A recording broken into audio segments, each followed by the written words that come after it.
Адам ата мен Хауана қиссасы. Адам жәннатта жалғыз жүрмесінде Алла тағала оған жұп жаратуды ойлады.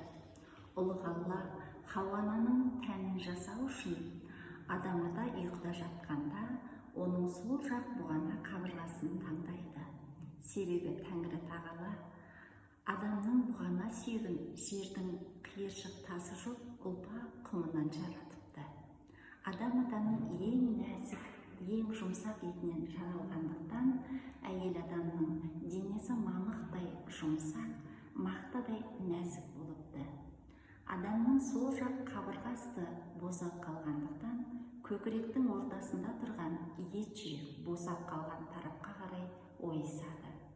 Ет жүрек содан бастап адамның сол жақ кеудесінің астында соғатын болыпты. Ерлі-зайыптылар ұйықтағанда әйел баласының ерінің сол жағында жататыны содан екен. Тіпті олар қандай да бір себеппен бөлек жату керек болса да, әйелді қол созым қашықтықта ғана бөлек жатқызатын тәртіп қалыпты. Ерлі-зайыптылар татулығы бұзылып, бөлек жата бастаса, үйдің берекесі қашып, махаббаттары тез сөнеді екен. Адам ата ұйқыдан оянған соң, әппақ жаулық жамылып тұрған әдемі келіншекті көріп, таң қалып, «Я Алла, мына ақ жаулық жамылған кім?» деп сұрайды. Ұлық Алла, бұл Хауана, сенің жан жарың, өмірлік серігің болады. Бар, жаулығын ашып, жүзін көр, жарыңмен таныс, деп бұйырады. «Я Алла, сен оны не үшін ақ жаулықпен жасырдың?» дейді. Әбіліс деген қас дұшпаның бар емес пе? Ойлағаны саған тек қастық, сол малғынның теріс назары түсетін болса, жас келіншегің кеселге ұшырауы мүмкін. Сол себепті жұбыңның ай дидарын ақ жаулықпен жасырдың. Осы амалым сенің де кейінгі ұрпағыңа салық болып жалғассын, дейді. Адам ата адал жарына тақап барып, ақ шелекті ашып, оның дидарына көз салады. Сол кезде екі беті иба мен ұяттан нарттай болып қызарып тұрған Хауана оң қолын сол қолының тізесіне қойып, еріне бірінші рет сәлем беріп. Адам ата Хауананың дидарын бір көргеннен-ақ ғашық болып қалады. Себебі Хауана айрықша сұлу еді. Сипаттауға тіл жетпейтін. Себебі ұлық Алла бір тамшы нұрынан сұлулықты жаратты, сосын оны 100-ге бөлді. Оның 99 бөлігін Хауаға да дарытты. Қалған бір тамшыны тағы да 100-ге бөлді. Оның 99 тамшысын алды да Жүсіп пайғамбардың рухына сыйлады. Одан артылған бір тамшыны тағы да 100-ге ыдыратты. Оның 99 тамшысын Хадиша анамызға, Айша анамызға, Бибі Батима анамызға және Бибі Мәриямға теңдей етіп бөліп берді.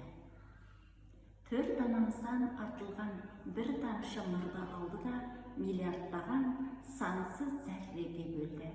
Соның есебіне жете алмайтын сұлулық сәулесін әуелден ақырға дейін келіп кететін күллі әйел затына шашып жіберді. Осылайша көркем бейне мен сұлу дидар Хауананың себебінен барлық әйел баласына нәсіп болды. Қыз келіншектердің ер адамға қарағанда ажарлы болатыны содан екен. Адам ата қолын созып қалыңдығын өзіне шақырады.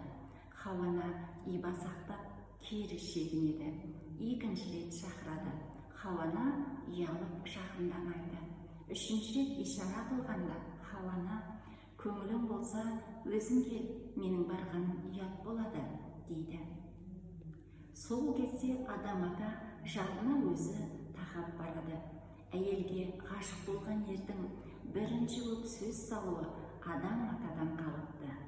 Әйел заты ер адамға қанша жерден ынтық болса да, сезімін сыртқа шығара алмай қиналатыны Хауа анадан қалыпты.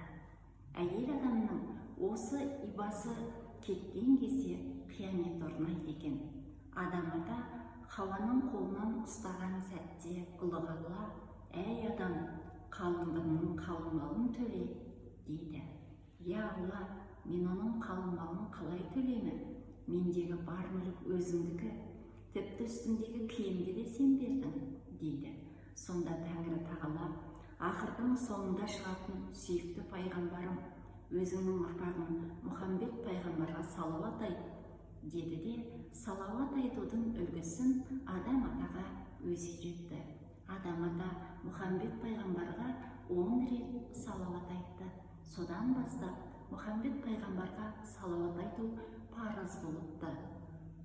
Ал қызға қалыңмал беру дәстүрі сүннет болыпты. Жебірейіл періште Адам ата мен Хауананың некесін қиып, екеуі үйленіпті.